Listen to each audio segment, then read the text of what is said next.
Let's look at Lewis acids and bases. Now, we've seen the Arrhenius acid and bases. We've seen the Bronsted-Lowry acid and bases, right? And there is a third theory, the Lewis acids and bases. Now, Bronsted-Lowry was talking about transfer of protons.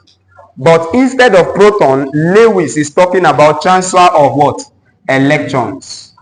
So in Bronsted-Lowry acid and base, our focus is electron.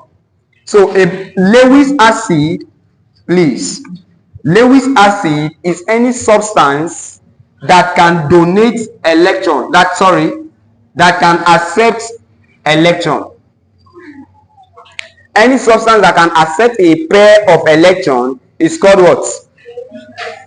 Lewis acid, right? While a Lewis base is any substance that can donate electron. Do we get that? Lewis acid, anyone that can donate, that can accept electron. Lewis base, anyone that can donate what? Electron. Now, combining Lewis acid and Bronsted-Lowry acid, then an acid is any substance that can donate what? Proton, or can accept what? Electron. While a base is any substance that can donate electron but accept what? Proton. So proton and electron are always moving in the opposite direction. Do we get that now? Now, Bronsted-Lowry acid and base, Lewis acid reaction, acid and base reaction, we always produce a coordinate covalent bond. This is what it means. If we have something like this,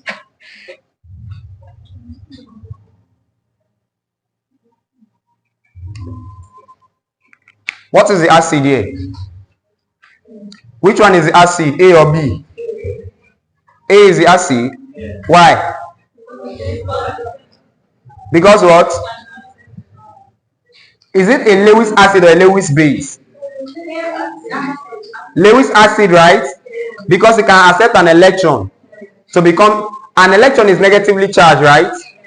It can accept an electron. Now this is positive. So it can accept an electron. This is a base because it has an electron. It can donate an electron.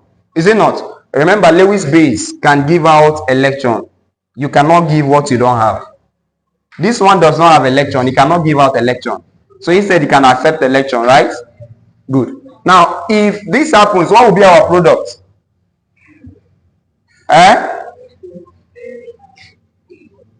Now, one thing to note is Lewis reaction will always form an adduct. An adduct. So two of them must combine together. The Lewis acid and the Lewis base must combine together. And the bond between it is called a coordinate covalent bond. Let me explain. We know that in the types of bonding, in a electrovalent bond, one species is donating, right? Is it not? There's a transfer of electron. There's no sharing of electron. In electrovalent, there's a transfer of electron. Take, for example, reaction between sodium ion and chloride ion. Reaction between sodium and chlorine. Sodium, the atomic number is what? 11, right? So if I'm drawing the shell configuration, I'll be having 1, 2, 3, 4, 5, 6, 7, 8, 9, 10, 11, right? How many valence electrons do I have here? 1, right? If I'm drawing chlorine, the atomic number is 17, right? So I'll be having 1, 2, 3, 4, 5, 6, 7, 8, 9, 10, 11, 12, 13, 14, 15, 16, 17, right? Good. But you know they are supposed to obtain the octet configuration. They are supposed to have 8 electrons in the outermost shell, right? How many does sodium have in the outermost shell?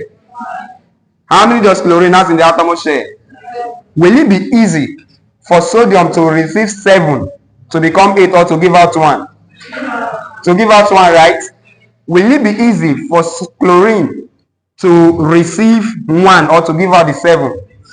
Receive 1, right? So sodium will now wake up one day and say, okay, instead of me to be begging up and down, it will be very easy for me to give out this 1 to somebody in need of 1. You now check around, it sees chlorine. Chlorine is in need of 1 to balance. So it transferred this 1 to chlorine. Everybody balance. This one is balanced, this one is balanced now, right? Sodium has given out, right? How many giving, is it good or bad? How many good things did he do? 1, right? Plus good thing. Sodium has received, right? How many did he receive? Become negative. Now this is there is a transfer of electron, right? The electron move from here to here, right? Is it not? That is electrovalent bonding. Now covalent bonding can be seen between something like this. If you have hydrogen atom, what's the atomic number of hydrogen? 1, right? It means it has just 1, is it not? If you have another hydrogen atom, this is 1, right? But is this balance? You cannot see hydrogen like this. You always see it like this, H2, because this is not balanced. It's supposed to have duplex configuration, right? Since this is the first share, it's supposed to have 2 electrons. This one has 1, this one has 1. You now say, okay, since me I have 1 and I'm supposed to have 2, you have 1, you are supposed to have 2. Why not? Let's come together and we share what we have. So this one will now come close, and that one it has 2 of them will share it, right? This one, they will both share it too. So you see that this one is now having 2 and this one is now having 2, right? So this is a case of covalent bonding. This one bring, 2 of them gain. But now the case of coordinate covalent bonding, there is still sharing of electron, but now the electron they are sharing is coming from only one side. It's just like you're in the hostel. 2 of you are living in the hostel. You have gari, the other person have soup. You will share the gari and soup. That type of bonding is called what? Covalent bonding, right? Let's take another example. One person have gari, one person have soup, and the person that have gari give the other person the gari without taking anything in return. That's what? Electrovalent bonding, right?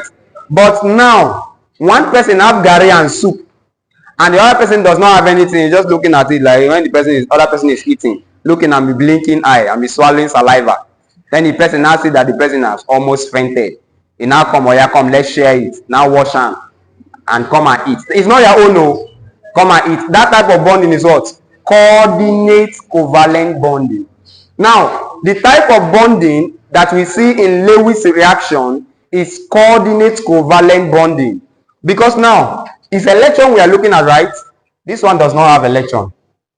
It is only this one that have electron. You say, come, let's share. So, the electron is coming from just one side. That's why it is called coordinate covalent bonding. They are sharing, so it's covalent bonding. Coordinate because it's coming from just one of the species. Do you understand that? Now, Lewis acid, does it give electron or accept electron? Accept electron, right? While Lewis base gives out electron. Do we understand this stuff? Any questions so far before I give you what to do for me? Now let's look up. If you have something like this, Ha, and this dissociates to form H plus and A minus.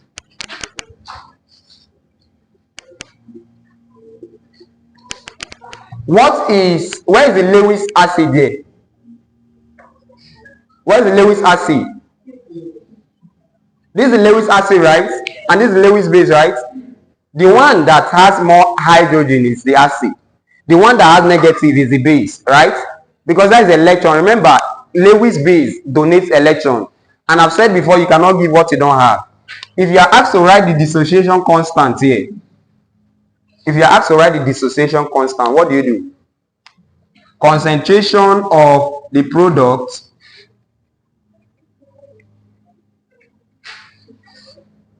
all over concentration of what?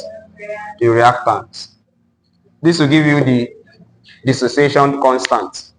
So anytime you ask to find the dissociation constant, just look at the concentration of the products. When you use box bracket means concentration. In fact, this is bracket. Hope you know. This one we normally call bracket is called parenthesis. It's not called bracket. This parenthesis, this is the bracket. But we are used to saying that. Alright, so this is that. So if you are asked to find the dissociation constant, this and this, that's it. So you can write that down. Let's go into calculation.